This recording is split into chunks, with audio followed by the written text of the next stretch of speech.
You are listening to Lighthearted, the official podcast of the United States Lighthouse Society. My name is Jeremy D'Entremont. Welcome.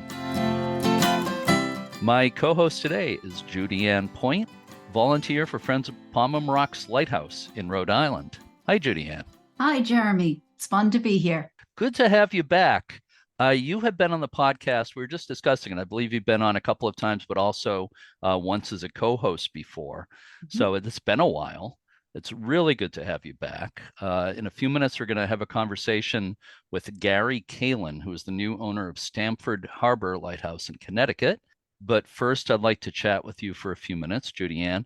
And I should also say, we're actually recording this a couple of days before Thanksgiving. So I want to wish you and your family a happy Thanksgiving. Same to you as well, Jeremy. Thank you.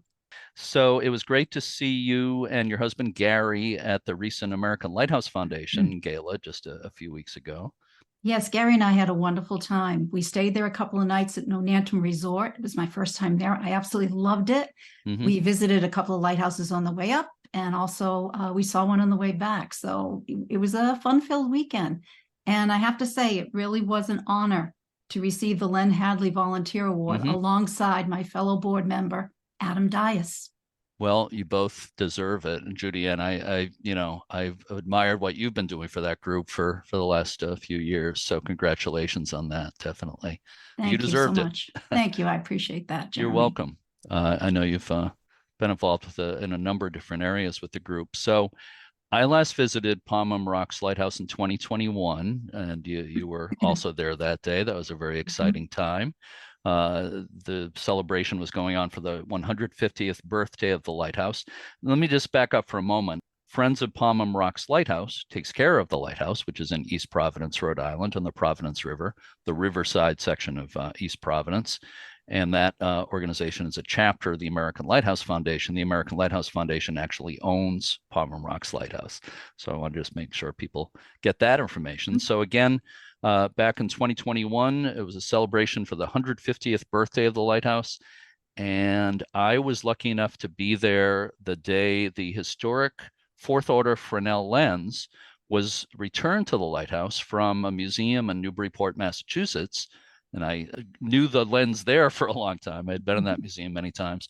But that day, the lens was put on display in the museum inside the lighthouse. That was really a great day. It absolutely was, Jeremy. We feel so honored to be able to have gotten that lens back. And we're so grateful to the Custom House Maritime Museum. They took such great care of it for, I think it was 40 years or more.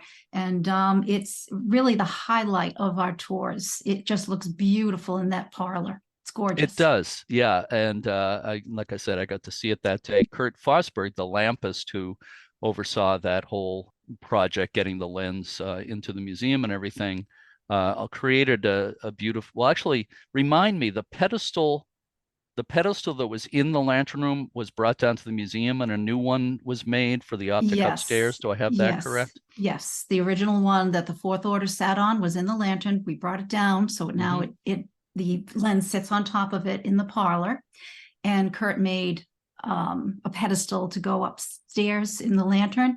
And hopefully someday we'd love to get a sixth order, because originally we had a sixth order in the lighthouse. And the fourth order came, I think, in like 1926. But that's the one we got back. And Kurt was just... he was wonderful. And also, I just want to add one other little thing. He also made a replica fourth order funk lamp that sits inside of our lens. It's electrified. We have a little remote that turns it on and off. So it's really cool. Right. I saw that all come together that day when I was out there. What a great thing. Kurt is so talented. Does such a great job with all that. He sure is. Yeah. It was fun watching. Luckily I didn't have to take part in it, but moving the Fresnel lens from the kind of wooden, it was on like a wooden box, and moving on top of that pedestal was an interesting operation to watch that day. Oh yeah, Kurt made that box look like Raiders of the Lost Ark, carrying the Ark of the Covenant. But there that day it was Alex Dyers, our vice chair, and Dennis, our Tardif. I'll just mention, he's our chairman. He also was the last keeper there when he was in the Coast Guard in the early 70s. Yeah. And my husband, Gary, they all moved it. And it was quite heavy. We all held our breath for a few minutes there. Yes, we did. And I got that on video. So if people want to check out the U.S. Lighthouse Society YouTube channel, there is a video.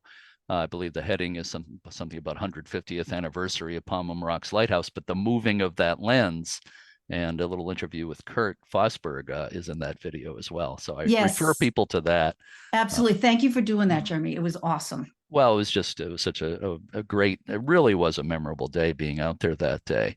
Mhm. I know other stuff's been going on with Pomham Rocks Lighthouse, and there's probably a lot we could talk about. I know one thing was there was some storm damage late last year. Is that correct? Yeah, we had a storm in December of 22, and part of the cliff, the facing Providence, the north side, because we sit on an island, collapsed. Not enough of it, that we have to be super concerned about, but it did do quite a bit of damage. It damaged our dock. So eventually we are going to have to replace our dock, maybe another year or two down the road. Mm-hmm. But yeah, it was quite the storm. Yeah. The dock was virtually underwater in that storm, Yes. wasn't it? Yeah. Yeah. Which is pretty incredible, really. Yeah. It came Uh, apart and all. So yeah. the dock was like from the 1930s. So, the original dock, part of it was new, but it's all going to be restored at some point. Yeah, yeah. That was the same storm that destroyed the footbridge out to Portsmouth Harbor Lighthouse near me here on the New Hampshire seacoast. So I saw that uh, online. Yes. it was pretty significant storm in this area as well. And another thing that's happened fairly recently, I think, is a new fence on the island. Is that correct? Yes, I'm really excited about this one. Yeah, our vice chair, Alex, he's kind of our overall project manager, and he's the head of the museum. He always has projects in mind. And, it's great that he has all this foresight to get all of this done. The fence is something, of course, originally had a rail fence. In about 1900, they replaced it with a picket fence. We've had this really ugly chain link fence for years around there. So the dream was to get that picket fence back. We figured it would be safer than the rail fence for our tourists. So this year we had a group of volunteers get together. We have a retired engineer on our board, Rick Lux. He was the head of that project with help from Dennis Tardif, another board member, Charlie Grutzner, and we have a very talented carpenter who was a member, Jay Dent. They all got together to do this. And it looks absolutely beautiful. The southern perimeter, the end of the lighthouse, is where the island, I should say, is where the fence is constructed now. And there's 140 feet of it with 271 pickets. It's all cedar. Hopefully it will last quite a few years. The plan is probably to do one side per year. So right now it's the southern side that was done. And next spring, we hope to do the western end of the island. Great. It looks beautiful. I've seen pictures of it. I need to get back there and get some new photos with the fence. But I have some old postcards, some antique, early 1900s postcard on the fences in those old pictures. Yeah. I think that's Alex's inspiration. He has a collection of old postcards, and that's where he gets his inspiration. I can understand that. Yeah, he like you has done so much for that group. So congratulations to the whole group and all that's been accomplished.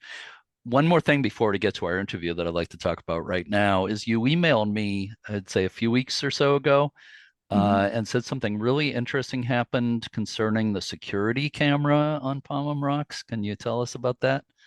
OMG, Jeremy, where do I start with this one? I mean, this is the part I love about working with historic buildings. Okay, so let's go back to June. I get a text from Dennis about 7:00 in the morning. And he says, I want you to look at this footage. He took a clip from the security footage. This is the camera that's facing the lens in the parlor. And he said, I want you to tell me what you see. So I'm like, okay, did somebody break in? What's going on here? So I press play, and there on the footage, I can see this great big fat orb. It manifests in the upper right-hand corner, and it makes its way slowly towards the lens. I mean, this thing set off the camera. It was motion detection. So yeah, it was something. And I have a theory why that orb appeared, if you want to hear it. I do want to hear it, but I'm just going to interject something. I think the whole paranormal realm of things has been an interest of mine for a long time, and I usually say I'm a open-minded skeptic. I don't automatically assume anything. And I haven't been a big believer in orbs in the past. A lot of Mhm. times there'll be people will take pictures and they'll be like what they call orbs all over the place. And there's a lot of other explanations for a lot of those. But I will say in this case, that is really unusual to have such a large prominent orb like that in the picture move the way it does, almost like, it's not like something just blowing around on the wind or something like a Mm-mm. speck of dust. It's moving very gradually, and seemed like sort of in a deliberate manner. And just like you said, it set off the motion detector. So it's not a speck of dust. There's no No, doubt about that. absolutely not. I mean, it looks like something you'd see on Paranormal, caught on camera. I was amazed when I saw it because, like you said, it definitely was not dust. And Hmm. what's interesting is Dennis and Charlie were down in the cellar just below the parlor the night before, and they were connecting the piping from the northern side of the lighthouse up to the cistern, because our cistern is now fully operational. And they were hammering away, making all kinds of noise. And they say that that can, wake something up. So who knows? Who knows? But we did have one other interesting incident, just if you want, just take a minute so I can tell you about it. Sure. This is going back a couple of months, okay? I mentioned how the Fresnel lens has a lamp inside of it, and we just turn it on and off with a remote. Well, Alex was giving a little tour. We had a special guest from Rhode Island Lighthouse, including their executive director, Sean O'Connor. And Alex was describing the lens and giving a little bit of the history. All of a sudden, the light in the lens goes out. And at the same time that happened, Alex could hear a noise in the kitchen. You could hear the click of the remote, and it sounded like someone placed it back on the counter, and nobody was in the kitchen. So Hmm. take what you want from that, Jeremy.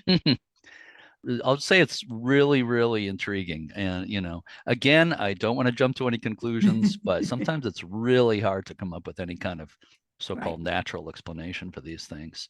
I'm wondering, there was a famous cat at Pomham Rocks Lighthouse earlier in the 20th Tommy. century, Tommy the Third. It was a keeper Adolf Aronson, I believe, who had the Yes. cat, and the cat would Yes. dive and catch fish. Is there Mhm. any evidence of a ghost cat at the lighthouse?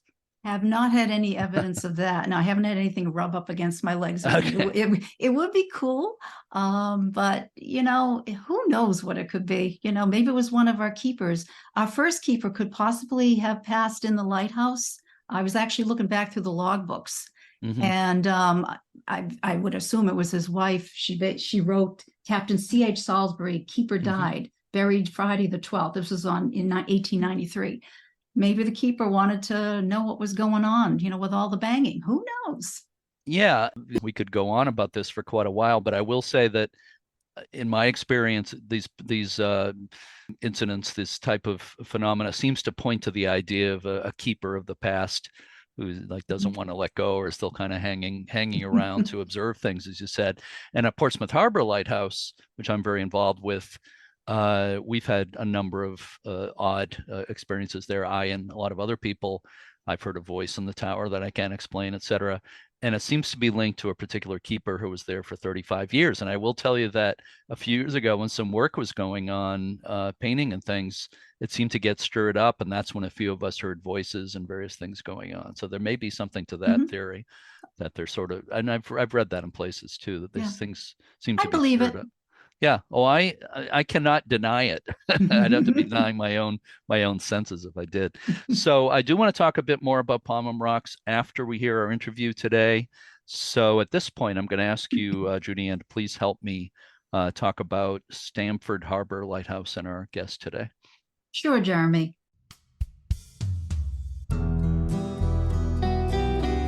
The entrance to Stamford Harbor in Connecticut on Long Island Sound is obstructed by treacherous ledges.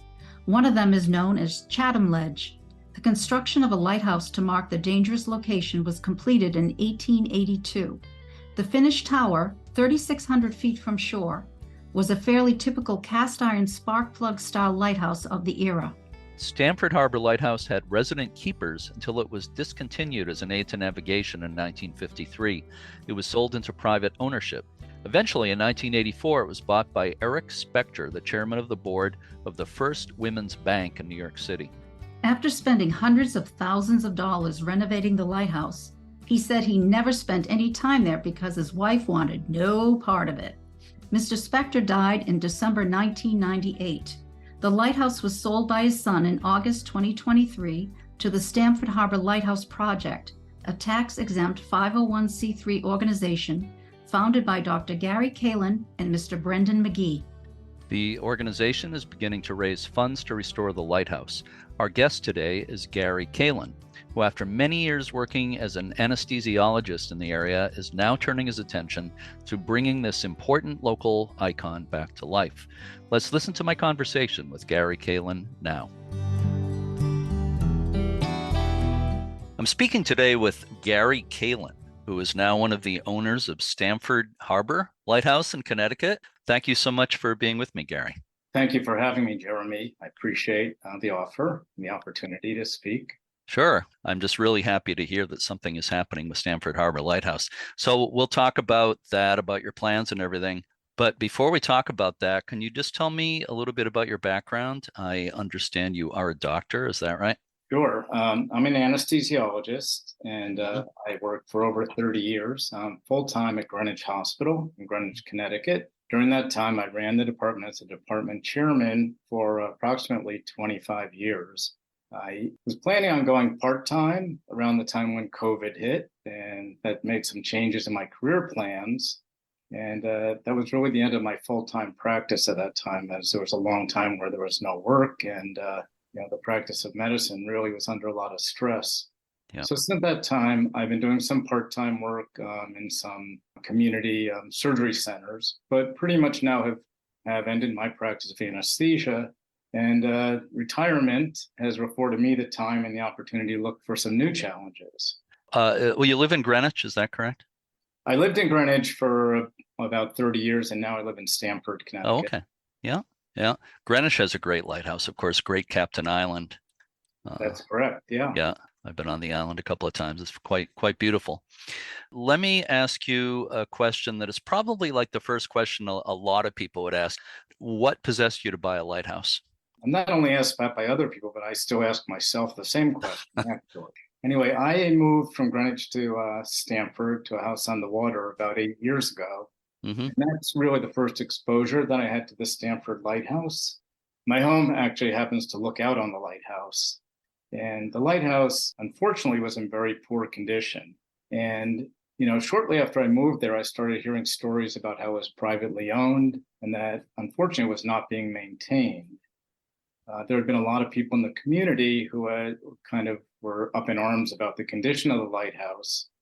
And there have been multiple attempts to purchase the lighthouse from the owner at that time, who was Alex Spector. But unfortunately, nobody had been successful in their efforts, and the lighthouse has just continued to deteriorate. Anyway, a little while ago, I read about the recent restoration of the Greensledge Lighthouse and started wondering if it wouldn't be possible to do a similar restoration at Stamford. Yeah. That sort of let me on my journey of writing to multiple people involved in that restoration, my local political contacts, and trying to see why we couldn't do this in Stamford. And it turned out that my eventual partner, who I'm working with, Brendan McGee, was also interested in doing the Stamford Lighthouse. And while I was writing letters to people, Brendan was busy on Google Earth looking for a partner who lived near the lighthouse. Oh, wow. Found my name looking up because my house is, according to the maps, 3,600 feet from the lighthouse. And about that same time, I was on a boat trip out of the Norwalk Yacht Club with some friends, and we were bypassing the Greensledge Lighthouse, and I happened to mention, why can't we do this in Stamford? Mm-hmm. Turns out one of the people on the boat, a gentleman by the name of Steve Scott, said, well, I'm a friend with Brendan's. I'll get you in touch with Brendan. So one thing led to another.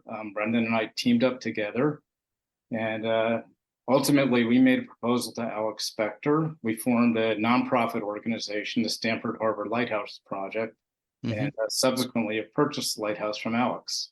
Excellent. It sounds like everything fell together really, like it was all meant to be, it seems. Well, that's what we keep telling ourselves. Yeah. Well, when you were looking into all this, did you have have you had any contact with Tim Petty with the Greensledge organization? Yeah, we have been in touch with Tim, and we've discussed our project with Tim, and Tim's been very supportive. So he's another reference, and something that we will use his experience in addition to Brendan's as the project goes along. Absolutely. Green's Ledge is a beautiful example of a restoration of this type of lighthouse, offshore cast iron caisson lighthouse, kind of similar to Stamford Harbor. So I'm just wondering, in general, were lighthouses kind of on your radar before this? Was it something you're interested in or not? Well, I wish I could say my interest goes way back, but the answer is no. Mhm. That I really didn't know too much about lighthouses, but as I moved into the area and was looking at a lighthouse, I got more and more interested. But really, my true interest now has evolved from this experience as I've gotten more and more involved in learning about the Stamford Lighthouse and also learning about other lighthouses and the histories of these lighthouses, how important they are to our maritime history, and how important it is to preserve them. And learning about how the government, many of them have been auctioned off or given away to nonprofits. But it's really an important part of our history, especially in the Stamford area.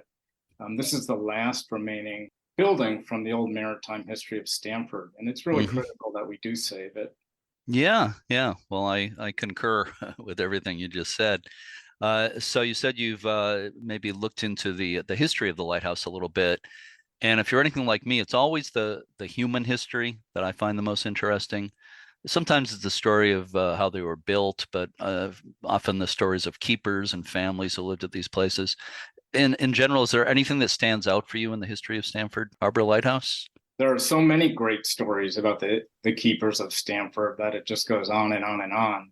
One of the real interesting stories involves a keeper by the name of John Cook. So in 1908, John's wife Martha was on shore. She had been ill, and he went to pick her up, and unfortunately encountered a large storm on the way back to the lighthouse. His boat engine failed, and he tried to row his way into the lighthouse. Now, coincidentally, his wife's mother, Louisa Whiteman, had been staying at the lighthouse at the time. And unfortunately, John lost one of his oars, subsequently drifted away. And the last that Mrs. Whiteman saw of him was as a steamer passed by. And it's really a great story with a nice ending, fortunately. Yeah. But Mrs. Whiteman stayed up all night, kept the light burning, and had no knowledge of whatever happened to her daughter and son-in-law until the following evening. What turns out they were rescued on Eaton's Neck in Long Island. It's really an amazing story that they were found, survived the night, and she kept the light going all night. It's a great story. It absolutely is. Yeah. Yeah. And Cook also, there was an article I think I have in my collection where Cook is quoted about spending Christmas at the lighthouse. Have you seen that one? I have seen that. It's a great quote. Yeah. Yeah. About there's no more stirring hymn or something like that than the sound of the wind and the waves, and knowing he was helping people there at the lighthouse. That's right. Something to that effect. Yeah. Yeah. It's really a great story. There are so many stories. There's a story of Keeper Ray Blyven, who was on shore, apparently having a nice dinner and maybe imbibing a little bit. I'm not sure, but I've heard rumors. But anyway, he never made it back to the lighthouse. And subsequently, his body was found about a half a mile away with some severe head trauma. It was never known if he fell getting into the lighthouse, if there was some event that happened, but cause of death was never established. Yeah. So that was one of the many stories of the lighthouse. There have been babies born in the lighthouse, which interests me as an anesthesiologist. I always find that amazing that people have had their kids there. Yeah. And I don't know about that. Do you know any of the stories in particular about babies being born there? Not the details, but I know that one baby that was born there, Elizabeth Oatman, was from a family of 6 children, and all of them were born in lighthouses, but in different lighthouses. She was wow. born in Stamford. Huh. Well, that's fantastic. Wow. Interesting. Yeah, I know about the Bliven or Blyven. I'm not sure how I pronounced his name. Keeper Blyven, that story that you just talked about. And that just makes me think, when I lecture about lighthouses, I always tell people lighthouse keeping wasn't as romantic as you think. And it was a dangerous job, especially at offshore lighthouses like that. So any offshore lighthouse that's been around for any length of time, you're probably going to find a tragedy in there somewhere. Was there anything else about the history that you think we should touch on? Not specific. There's just so much written, so many interesting things that anybody who's interested can go online and actually read all the great stories. So I understand you've actually gotten some materials from the previous owner of the lighthouse. Is that right? Yeah, so Alex Spector, who was the owner of the lighthouse, has been very supportive of our efforts to restore the lighthouse and also to utilize the property. Stamford Lighthouse is a little bit unique in that there are 10 acres of land deeded with the lighthouse. However, the land is primarily underwater, but we've been looking into ways to utilize this in terms of an environmental and ecological project. And this is a big thing that Alex wanted to see done. So Alex, I said, has been very supportive of our efforts and was nice enough to give to me some old materials regarding the lighthouse and the previous restoration of the lighthouse. Let me ask you a question, something I'm not sure about. I was under the impression, at least some years ago, that there was a light in the lighthouse, and there was actually the light was maintained as a private aid to navigation. Is there or is there not a light of some kind in it now? Is it still some sort of aid to navigation? It's a good question. There actually is a light, and I can see the light from my house, although apparently not many people can because people keep asking me, is there a light in the lighthouse? Mm-hmm. But there actually is a light, and it flashes every 4 seconds. And the actual deed of the lighthouse says that we must maintain that light. So it is in there, and it's something that we will maintain the light.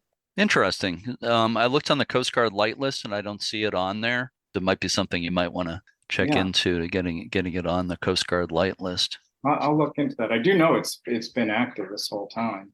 Let me ask you, it's kind of a two-part question. How difficult is it to land a boat at the lighthouse? And secondly, do you have a boat, and what type of a boat are you using to access the lighthouse? I guess that's 3 questions. Well, it is difficult, but it's not impossible. Actually, right now, we can only access the lighthouse at high tide. Mm-hmm. So we can get in about 2 hours before high tide, and we have to get out about 2 hours after high tide, or we won't be able to get to our boat. Mm-hmm. There's a platform there, and there are pilings that were there from Mr. Spector's dock that used to be there.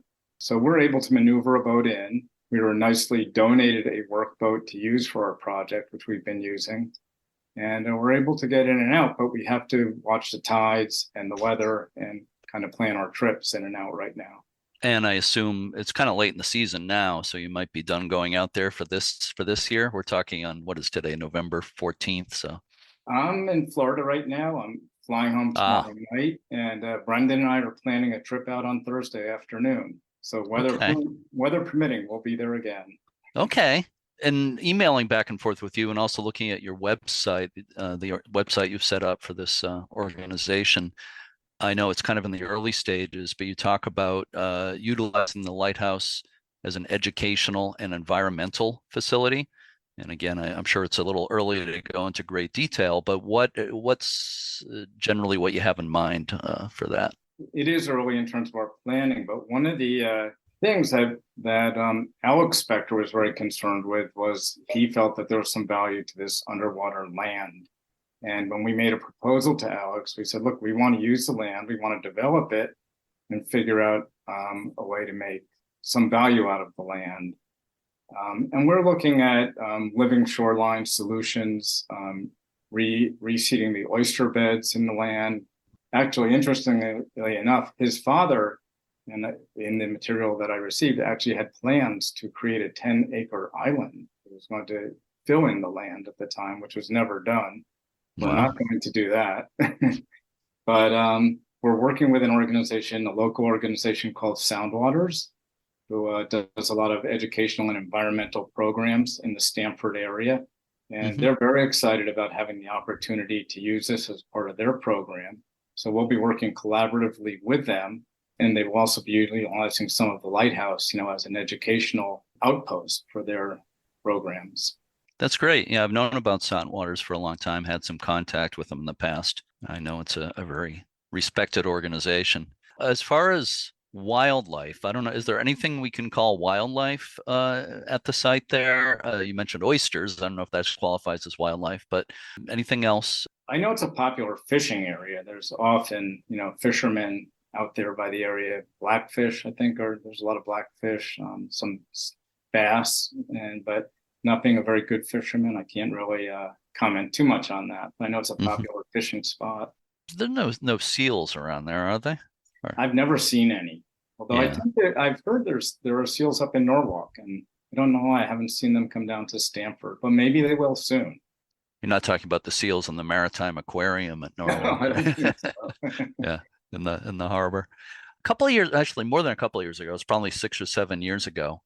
In fact, it was 2015. I have it in my notes. It was 2015. A man named Jim Troy emailed me, got inside the lighthouse, and sent me some photos that I found very interesting because it looked in fairly good shape and looked like there was still some furniture and stuff there. That I guess Alex Spector must have had that out there, but I could see some of the work that Eric Spector, his father, had done years ago, I guess back in the 80s, right?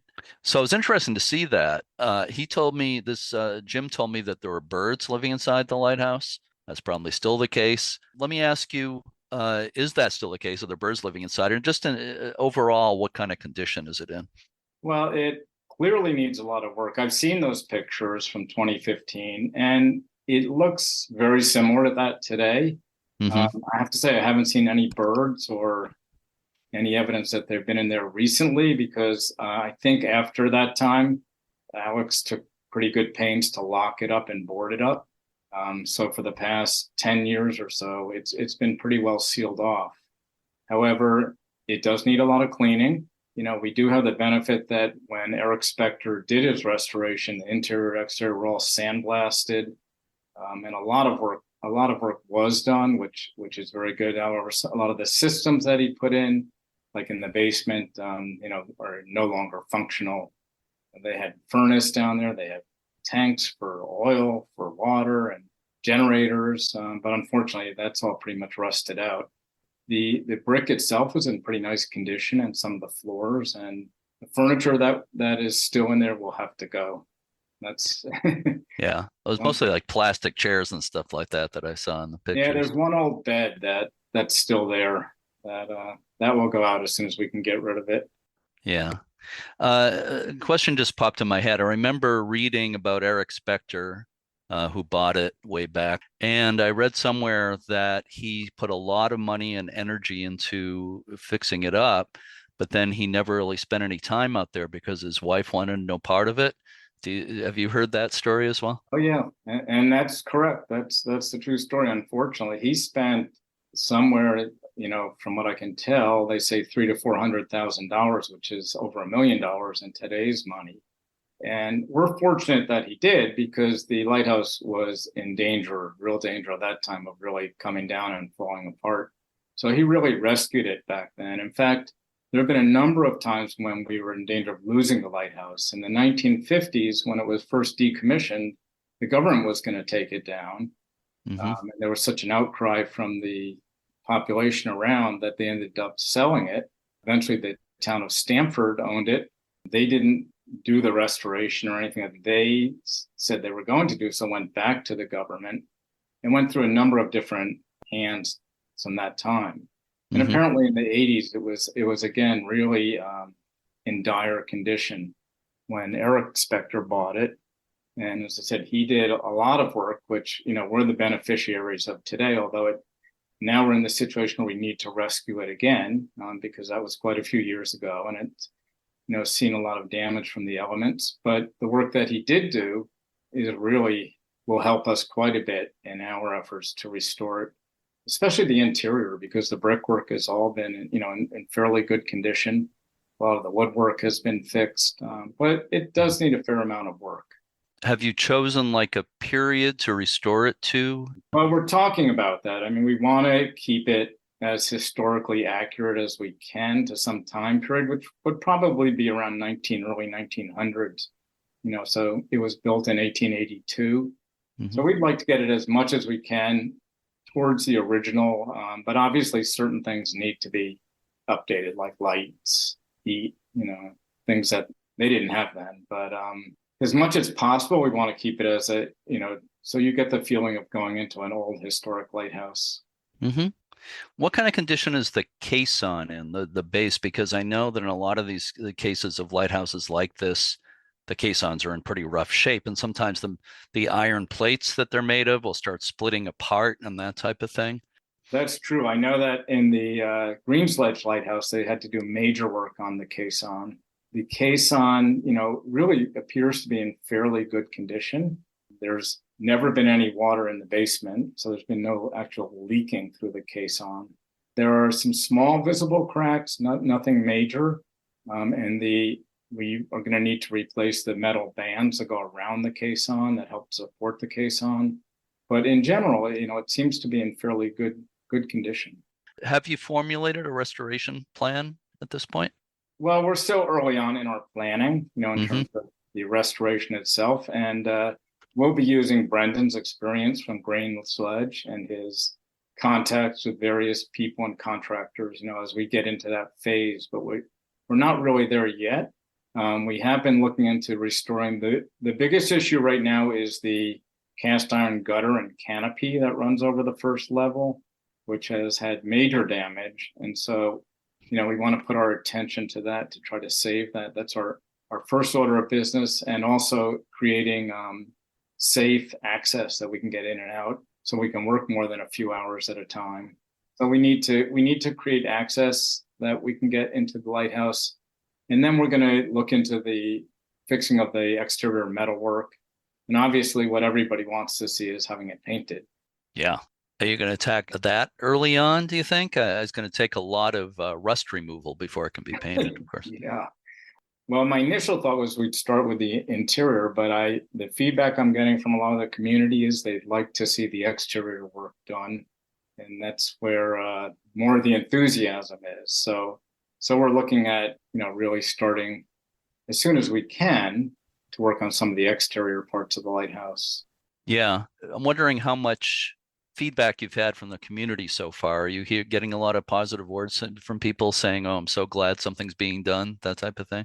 We've had a lot of positive feedback. We've had meetings with the city government, the mayor, with some of our representatives, state senators, and everybody's supportive. Everybody wants to see this project succeed. One of the nice things about it is there's no controversy. This is an important, iconic structure to save. It really has meant a lot to the history of Stamford and Greenwich and Stamford Harbor. And it should represent, the true gateway into Stamford Harbor. And as Stamford has undergone a lot of urban renewal lately and building around the harbor area, we would like to see a restored lighthouse as kind of the topping off or culmination of, the rebirth of the Stamford Harbor area. Well, that brings me to the question, are you planning to eventually have public tours of some kind? We would hope to. We don't have specific plans yet. Clearly, we would need much safer and better access into the lighthouse to be able to bring people into the lighthouse.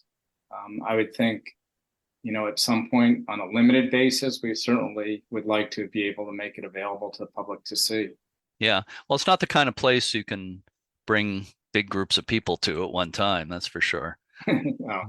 Maybe be able to do some on some level, something like that. Again, looking at your website, there's a kind of a breakdown of, and I know it's hard to price this out at this point. It's got to be really difficult, but you say that the initial phases of restoration will cost 2.8 million. Ultimately, the whole project 4.5 million. Do I have that correct? Well, those are the numbers. Again, it's hard to give an exact number. We're looking at the experience at Green Sledge. We're looking at the money we want to put into the environmental and land part of it. And we're also hoping to be able to collect money as an endowment so that in the future, this lighthouse will be properly maintained and will not have to be restored again in the future. So all those numbers are in that. But again, we're not to the point where we have precise numbers in terms of the actual restoration of the lighthouse, as we're just starting to hopefully to get some contractors out there soon. Well, I'm really glad to hear you're being so forward thinking with the idea of an endowment and that kind of thing. Because there's a lot of private lighthouse owners that have done a great job, but I'm not sure there's always that kind of planning for like what's going to happen after they're not around anymore. So, and you just said a little bit about it, but anything more about like a strategy to raise the money, part two to that question is there a way if somebody listening wants to help, even if it's a $10 donation or $1 million or whatever it might be, Well, is there a way they can do that? all donations, large and small, are appreciated. We've had a couple of small functions where we've, made our presentation to people in the community. We've been doing sort of like a private campaign, and we're planning on doing a public campaign in the near future.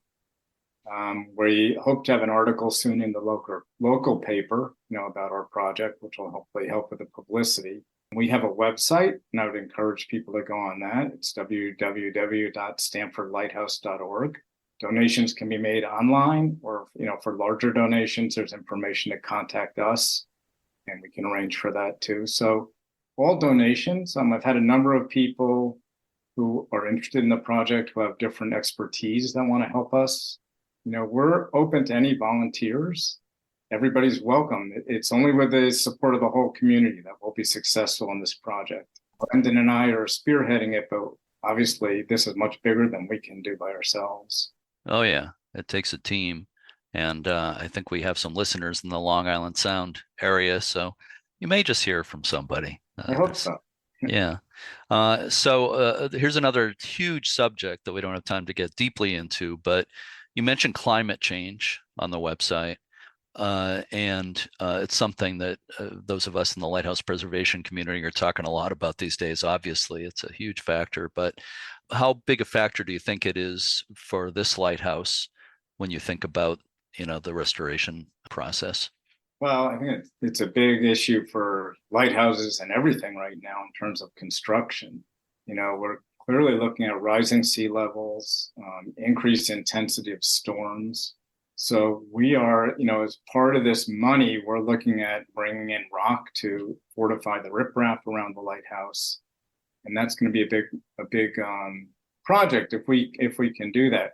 We're also looking, as I mentioned earlier, with oyster beds. Oyster beds are a good way to help protect in terms of living shorelines, to build up the shoreline area and help with the protect against the storms that are coming. In addition to cleaning the water in the harbor. So they have a lot of utility. And there used to be oyster beds all through Long Island. Unfortunately, a lot of them have disappeared, but it's been a big project of reseeding all the oysters. And, it's something that we're looking into for this property.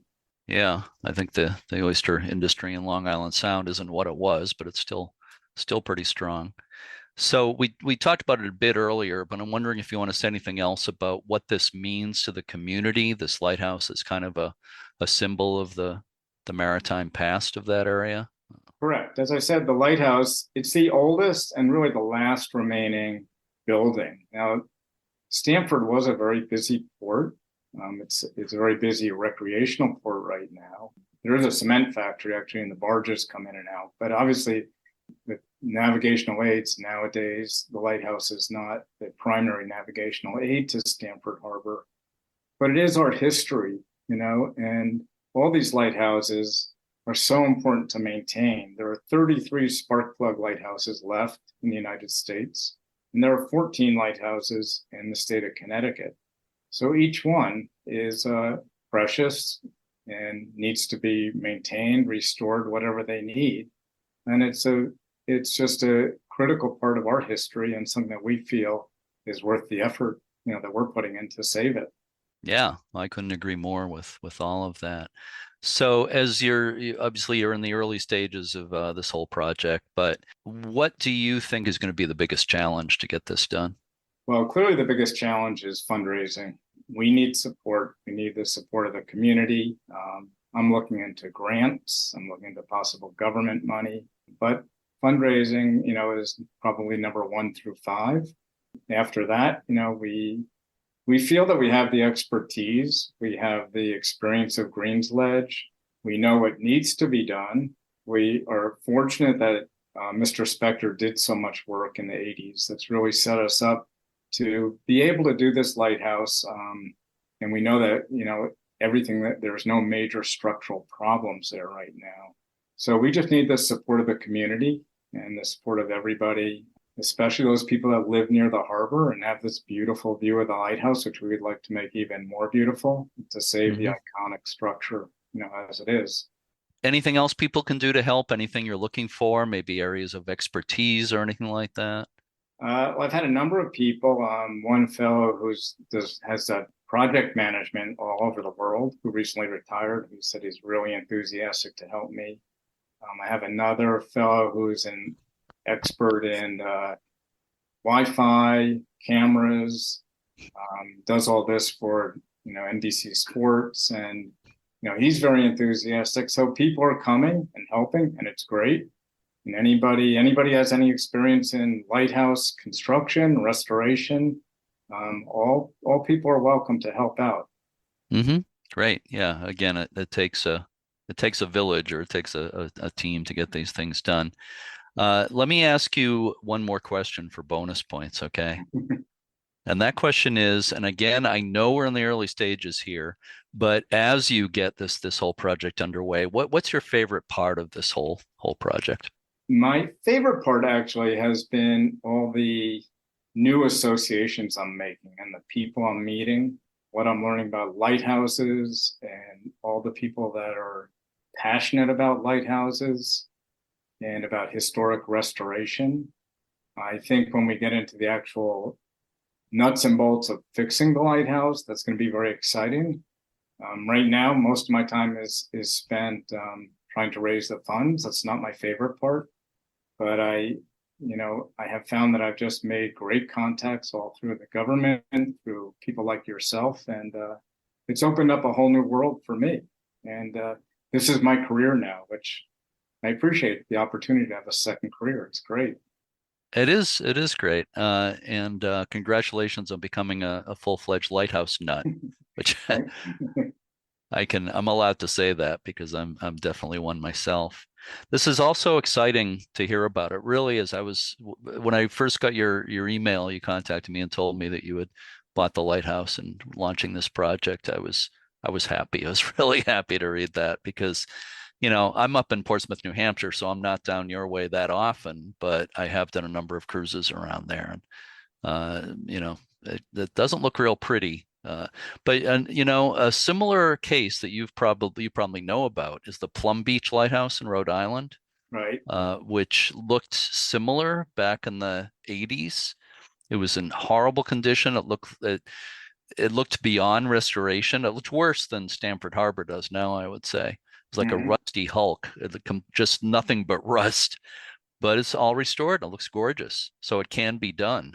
It's a great example of bringing a lighthouse of that type back. So it's definitely doable, and I look forward to following your progress. And congratulations on all of this, and thank you so much for sharing this with us today. Thank you, and thank you for having me and for your support. And we'll let you know how it goes as we go along.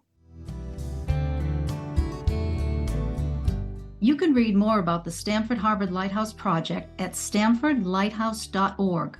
There's information on the restoration plan and the board of directors, and there's also a donation page. I am very hopeful about this project. They've assembled a great team. I can't wait to follow their progress in the next few years. So we'll definitely revisit Stamford Harbor Lighthouse on the podcast at some point. But for now, let's get back to Pomham Rocks for a few minutes. I understand there's going to be a new Rhode Island license plate featuring Pomham Rocks Lighthouse. Is that right? That's absolutely right. Again, this is a project from Alex Dias. Thank God for his perseverance. It is a long time in coming, but it's really gorgeous. The colors are beautiful, and it was based on an old postcard. Of course. Of course. One of our board members, Anne Green, who's also a graphic design artist, she designed this plate, and it's really, really pretty to see. It is. I saw it online. It's on the website, right? Pomham Rocks Lighthouse, which is .org. PomhamRocksLighthouse.org. Yeah. Yeah, that's POMHAM lighthouse.org. Yeah. And the lighthouse, the license plate does look really quite beautiful. So what's happening with public tours? What's the status for this 2024 season for tours? I'll be posting them online through Fair Harbor. They're on our website. They will be running, I'll be posting them on March, and they will run from mid to late June through September. Okay. We had a really successful season in 2023, so we're hoping for even better in 2024. And involves a short boat ride from East Providence? About 10 minutes. Actually, no, we now are across the bay. We're at the Edgewood Yacht Club in Cranston, and you can see the lighthouse right from there and just look across the way. So it's like a 10-minute ride. Cool. Easy. So for people who live in that area or not too far from East Providence, is your group looking for more volunteers at this point? Oh, there's no such thing as too many, Jeremy. But actually, our annual meeting this year is dedicated to our volunteers. We probably had well over 50 volunteers in all different capacities. But yes, we can always use more. Absolutely. Well, I think that's true of any organization like this. People come and go for different reasons, and there's so much to do. It really takes a village, as somebody once said. It can't be done by just a couple of people. So again, I recommend people to check out the website to find out more information, PomhamRocksLighthouse.org. It's so great to see what's been accomplished there. So my hat is off, or I think I should say my baseball cap is off to salute you and all the volunteers. Thank you so much. I actually feel blessed to be part of such a dedicated and enthusiastic organization. Well, thank you, Judianne.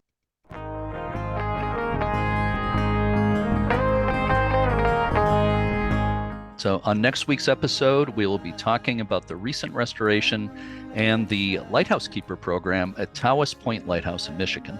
Be sure to check out uslhs.org to learn more about tours, preservation grants, the quarterly journal, and all the things the U.S. Lighthouse Society offers.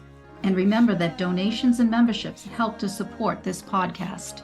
Before we sign off, is there anything you'd like to say to our listeners this holiday season? I wish everyone a very happy and healthy holiday season. Whether you celebrate Christmas or Hanukkah or anything in between, I wish you all a happy new year and nothing but the best. Well, I can't improve on that statement. It was so great having you back as a co-host, Judianne. We will have to do this again sometime for sure. For now, to all our regular listeners and our new ones, thank you so much for listening, and keep a good light.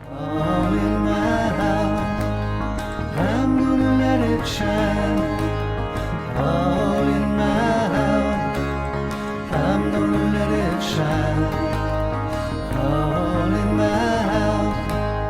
I'm gonna let it shine, let it shine, let it shine.